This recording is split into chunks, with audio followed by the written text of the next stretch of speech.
Hello everybody, welcome. Come on in, come on in. Thanks for coming to see the herd of harpsichords. And they are right in here.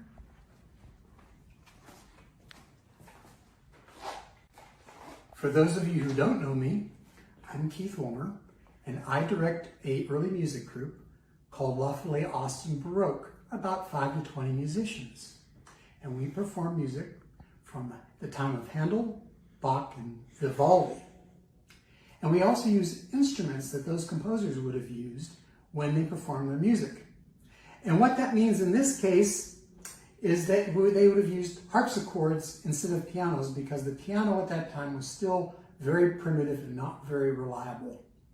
So I'm going to give you an introduction to these 3 different instruments, and we'll find out some things about harpsichords. I'm going to take off my cowboy hat because it's not really polite to have cowboy hats on inside. So let's come on over and have a look at this harpsichord here. And before we do, I want to talk about things that harpsichords all have in common. All these 3 have in common.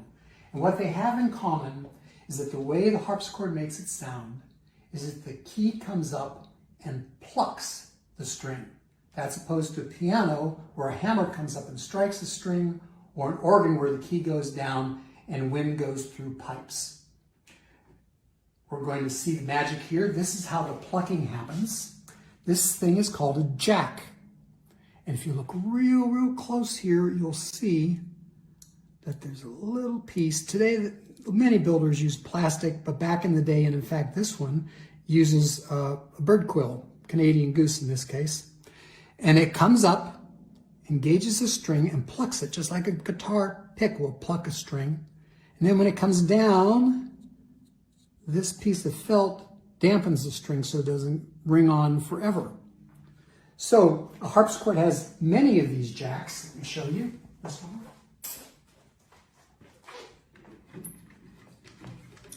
This is the so-called jack rail. And beneath it is a bunch of jacks. And you can hear as the key comes up, there it is, this guy right here. The so-called plectrum comes up and plucks the string. Okay. On this particular harpsichord, each note has one of two strings that can pluck. They have slightly different sound, but the principle is the same, right?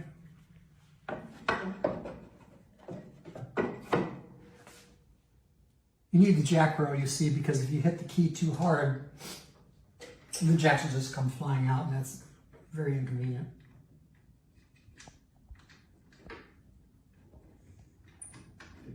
There we go. All right, good.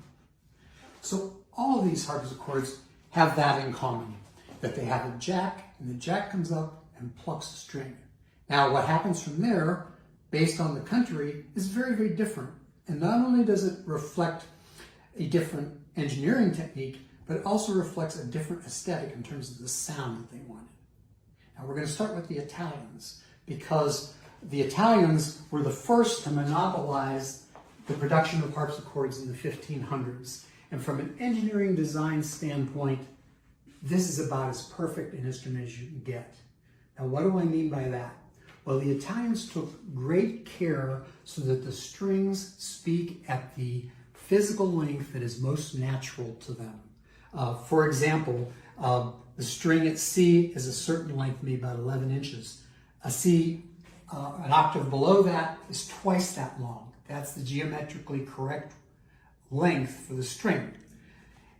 Also, they made the soundboard very thin and very pliant, usually out of cypress, but very strong. So that the combination of things results in a very clear, incisive sound that's very economical. The other thing that the Italians did, which is incredibly clever, I want you to take a look. See that there's an inside that's made just of wood, light wood. You see it here, light wood. And then there's a dark part here. That's actually 2 different pieces. This outer part is just a case. the inside part, this part here made of wood, actually can come out of the instrument. So if you're a Baroque Italian player and you want to go on a gig, you take the playing part out of the case and it's nice and light. You can go on your gig just like a modern keyboard guy comes up and takes his keyboard and goes to a gig. But if you want to come back to the home where your patron wants something very, very nice to display in his living room, you slide it back into the case and you have a great combination of efficiency and elegance. Now let's just talk briefly about this case. It's beautifully made. This harpsichord was made by the shop of Gerhard Klopp. And the painting that's done here, this is very common in Italian outer harpsichords to have a painting. This one is actually a copy. It's a copy of a painting by Domenico Vaccaro, and you can see it in the Victoria and Albert Museum. And it's a Greek myth, and it's the judgment of Midas. And in the myth, Apollo is in a musical contest with Pan, and Midas is making the unfortunate decision that Pan has won the contest. And I say unfortunate because you can see that Apollo is causing his ears to grow out like donkey ears. Anyway, beautiful, beautiful work around from 1700, about when that's dated. Now let's hear the sound of this wonderful harpsichord. And to do that, I want to play music from one of the greatest Italian harpsichord composers for the harpsichord, and that would be Domenico Scarlatti. Now it's a little ironic, even though Scarlatti wrote 555 sonatas, and most of them actually weren't written in Italy. They were written in Spain or Portugal, because he got this wonderful gig teaching originally the princess, and then eventually the Queen of Spain, Maria Barbara. And we know two things about Maria Barbara. One is that, of course, she was royalty and very, very powerful. And the other thing we know about her is she must have been one incredible harpsichord player, because these sonatas that he wrote are full of inventive ideas, and they're almost all very, very difficult. So what I'd like to play for you now is his harpsichord sonata in G major, K146.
Yeah, so wow. Domenico Scarlatti on an Italian harpsichord. Very incisive, very exciting. Now let's move to a different sound aesthetic entirely, and that is the sound aesthetic of a French harpsichord. And this is a harpsichord made in 1977 by the shop of William Dowd in Boston. And it is a reproduction of a harpsichord that Couperin had. And when he died, it was a harpsichord that people can have plans for and study. And this is built in the French tradition. The box is bigger, and what the French are going for is a deeper sound, a richer sound. They're not worried about mathematical precision. They're using longer lengths for the treble, so it's a much more rich sound. Let me give you an idea here. I mean, you can still hear the clock.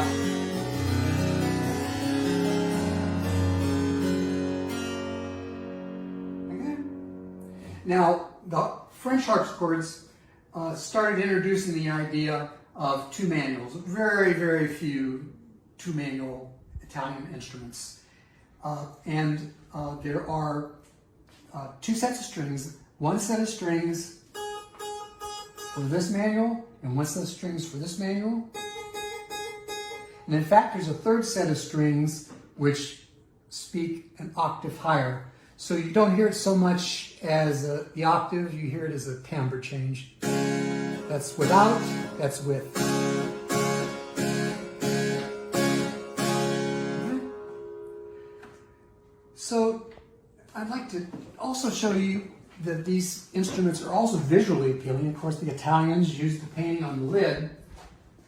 The French used painting on the soundboard, and this is one executed by one of the greatest soundboard painters in the history of soundboard painting, and that is Sheridan German, who pioneered the study of traditional soundboard painting when the harpsichord revival came about. So this is some of her work from the 1970s. This is classic French. Big, beautiful flowers, elegantly arranged, nothing crowded. And this is slightly unusual, some birds here to add a little bit of visual interest. But you see the flowers just exquisitely done. Everything is perfectly done. Now let's play some music. And since this is a copy of Couperin's harpsichord, let's play a little Couperin. And Couperin wrote about 230 pieces in various keys. And he would like to often depict a certain person or a certain event or a piece of equipment. And in this case, he has a piece called Le Tic-Toc Choc. And this is a mechanical clock. Now, it occurred to me that I better, for our younger audiences, explain what that is. Before batteries and before electricities, you might wonder how did they have clocks, and indeed they did. And what they would do is they would have a spring, and when they would wind the spring up, and the spring would gradually release energy, but so that it wouldn't release it all at once, there would be a little escape mechanism so that the energy in the spring would be released, then caught, released, then caught, and that would power the hands of the clock. And it would make this characteristic tick-tock, tick-tock, tick-tock, tick-tock. And you can hear them like in grandfather clocks if you visit an antique shop today. So that's what Couperin is evoking here. And I wanted to show you this because what he does is he has one hand on one keyboard and one hand on the other keyboard. He calls it a crossing piece. Le tic-toc choc. Oh, and one more thing. Couperin liked this device called a rondo. And what the rondo is that he states a theme, and then he goes off and says something a little different for a while, and he comes back to the theme, and he goes off and says something else different. Couperin loved this form, and this is a very, very charming rondo. So here we go.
is Quintessential French Harpsichord Music by Francois Couperin. Now for the last harpsichord I want to show you, it's one of my favorites. It's a very versatile concert instrument, but it's a hybrid, a historical hybrid. Very interesting. Let's have a look. This is a blend of the Flemish harpsichords and the French aesthetic. You see, apart from the Italians, the other great building tradition in Europe was in Flanders, the Flemish. And they managed to come up with an instrument that had a little bit more depth and richness like the French, but still kept the brightness and vibrancy and interest of tone of the Italians. And it was sort of a compromise in terms of case depth, in terms of string scaling, things like that. But anyway, the Flemish harpsichords were extremely popular, and they became like Stradivarius violins or BMWs today. Just the name of a Flemish harpsichord, let's say Rookers, would command a very, very high price.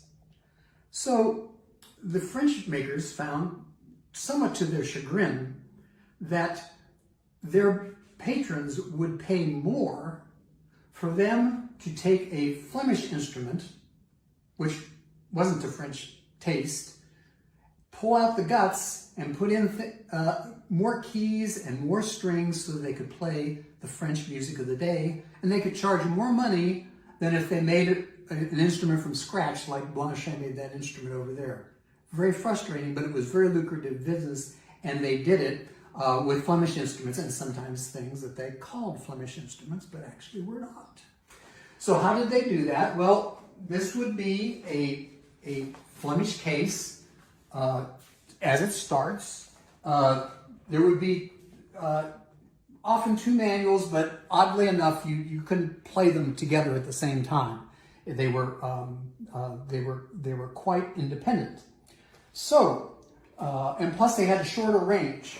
French music requires a rather large range, even that Couperin piece. So what to do? Well, the first thing they did was they took all the keys out, and in making the new keys, they made them ever so slightly narrower.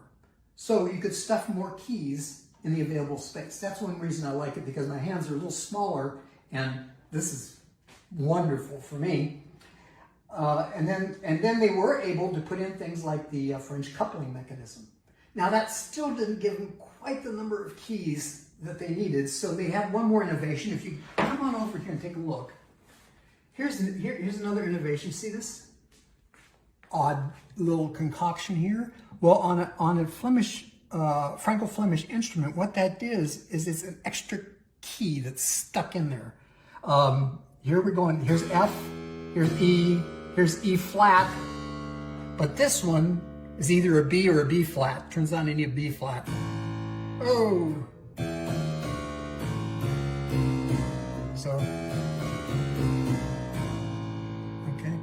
People ask, doesn't it ever get confusing? They say, well, if you stop thinking, yes, it is. But actually, it's more natural than you might think. And then this little guy down here is also assignable. It can be anything from a G to an A to a B. And so it's assigned right now. So even though it looks like a B, it's sounding A, okay? But by those mechanisms, they created a sound of a Flemish harpsichord, which is quite bright. But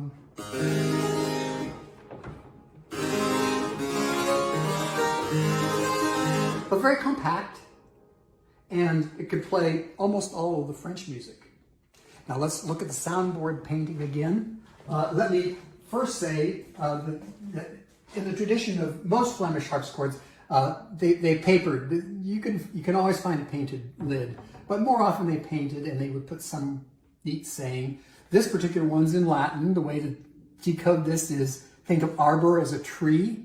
Tree is saying this quote, in life I was silent, vitae takui, mortui cano, in death I sing.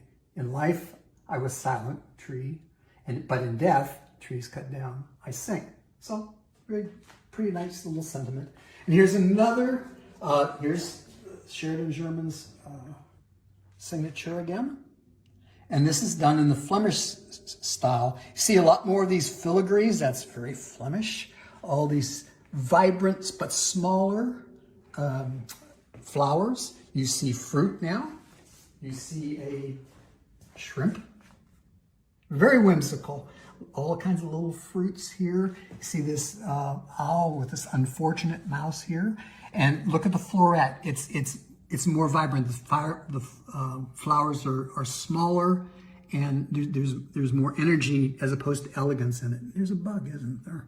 So there's all kinds of neat things that you can find in a Flemish soundboard painting, and this German is one of the greatest. Anyway, there we go. So finally, some music.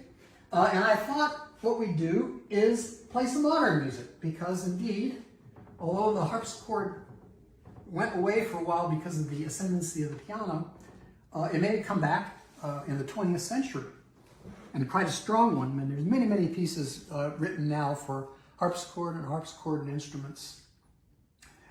This particular, there are two pieces here I wanted to play for you, and they're by a fellow by the name of Willard Palmer. Those of you who live in Houston might have known Dr. Palmer.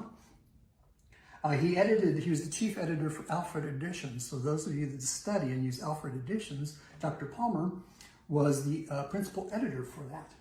And he was quite the character. In addition to harpsichord, he loved the accordion, which I can forgive him for that. But his harpsichord had every bell and whistle you could possibly think of. He called it Big Red. But anyway, he wrote two pieces that I think are just delightful, and certainly for harpsichord. The first one, in fact, was dedicated to a very famous harpsichordist of the previous generation, which was Igor Kipnis. And this one's called Blues, and I think you'll see why.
Isn't that just delightful? Works quite well on a harpsichord, does it not? And then this other piece, and it's another genre that just happens to work really well on a harpsichord, is rag. Scott Joplin works great, but Dr. Palmer wrote a rag for harpsichord, and I think it's just delightful. And in this case, I have to use that funny split sharp I told you about, so I'll be coming down, bum, bum, bum, bum, bum. I did that now just so I could practice it and get my head right. Okay.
So those of you that want to play harpsichord, don't forget rags. Anyway, that's a tour of my herd of harpsichords, as I like to call them. And I am delighted you were able to stop by today and see what these harpsichords are all about and kind of get a background on them. I would like to thank very much KMFA for the opportunity to put this program on for you, and also for my wife, who happens to be behind the camera that you're looking for. And that allows me to give this great presentation without a mask. Thank you, Martha. We're going to be hanging on so that we can answer the questions that you're bringing in online. And I'll be checking my laptop here. I'm going to go away and then come back on my laptop and we'll start answering some questions. Again, thank you from the Herd of Harpsichords.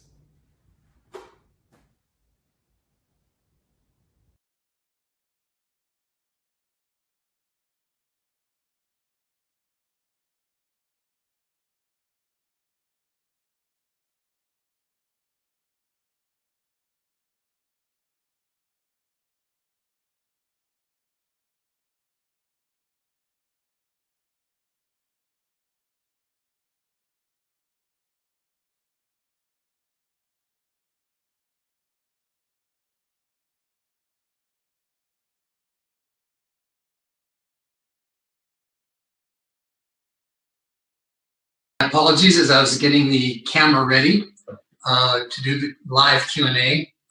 Many of you already saw my complete mastery of 4 dimensions and that I could reply to your comments while we did the show, and so we can thank physics for that, modern physics. So I was going to look and see if we have any questions coming up, and I will take a look right now. I'm curious, this is from Carla. I'm curious, is there one harpsichord you prefer to play over the others? Or do you love them the same, like 3 children? Those of you that know Jay Leno know that in his basement, he has countless cars of different types, and he loves them all. That's the best analogy I can think of. I love them all, different horses for different courses. And I tend to look at the rep and say, okay, what rep sounds best on it? And also, they have different projecting powers in the room. The Italian, even though it has 1 manual, may think it's the softest. It is one of the loudest because it creates its sound so efficiently, as does that little Flemish over there. This big French one just tends to like a more intimate room. So that factors into it too. Let's see what else we have here. Oh, Patty asks, hi Patty, asks if there are any other harpsichords you'd like to acquire. I actually have two more that you don't see here already. And they were made by a wonderful builder by the name of Owen Daly. And I wish I had one of them here because Owen is fiercely dedicated to reproducing harpsichords with all the knowledge that the people of the time did. So when I showed you the jack earlier with a bird quill in it, okay, that's Owen's jack. Owen uses bird quill in his jacks. He also uses a specific kind of wire that was used during the time. And as we research more and more, we learn more and more. And Owen has built me two wonderful harpsichords, both Italians, which express that. So maybe on another day I can show you those. Let's see. Dan asks, Daniel Kofer, hi Dan. He has a Neupert with a 16-foot. What authentic repertoire uses the 16-foot? That's a matter of some controversy, whether Bach, for example, ever had a harpsichord that had a 16-foot or not. A lot of players adopt the philosophy either to be authentic and not use it, or to say if it sounds good to use it because Bach would have. I would say, especially to you, Dan, Daniel Pinkham wrote a partita actually for harpsichord, and it works really well on this kind of harpsichord, this Neupert harpsichord. So I suggest you check that out. And in several places he indicates a 16-foot stop. Actually, for me they're quite wonderful. I think they're great. Let's see. Histories. Bird quill to pluck, indeed. Yes.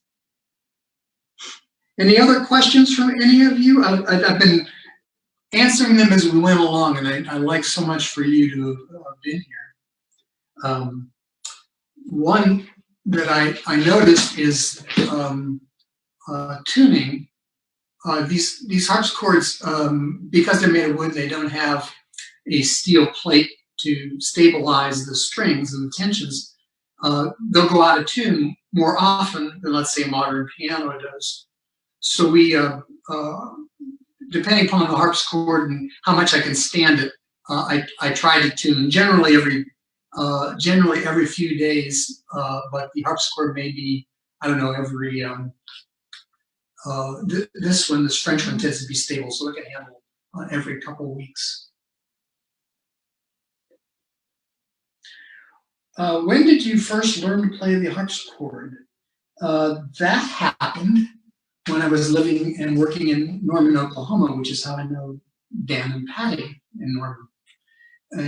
One time they had an early music concert there, in the early music department there, which was, especially at the time and even now, really, really fine. It was headed by Gene Enrico. And one time they had a harpsichord come in, and it was by a builder by the name of Peter Tkach. And I listened to the instrument that Peter had, and I was just thoroughly entranced.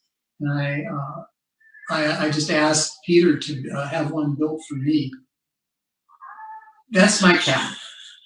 She just went from being a foster cat to a permanent cat, but she may go back to being a foster cat now. I don't know. But anyway, Peter made one for me, and I had it for many, many years. Still love it. Right now, it lives at Armstrong Community Music School. Oh, yes, and when did I first learn to play the harpsichord? Yeah, that's another great story, because when I moved to Houston, where I got to know Dr. Palmer, I also took harpsichord lessons from Will Volker, who was a very dear person. He was also a bit of a character, but he could play Rameau in a way that would cause me to weep. It was so beautiful. And I was so privileged for a couple of years to study with Will, and our harpsichord lessons would typically last, what, 2 hours, something like that. And it was wonderful, wonderful experience. Sorry that we've lost him.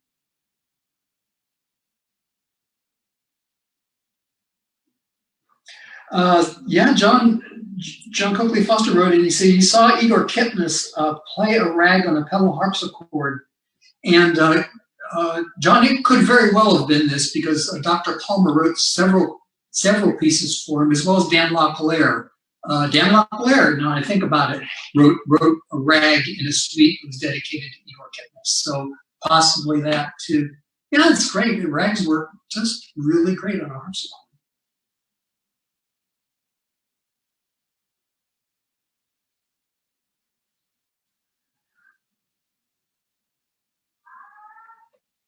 Okay, well, thank you. Thank you for the questions and thank you for coming by.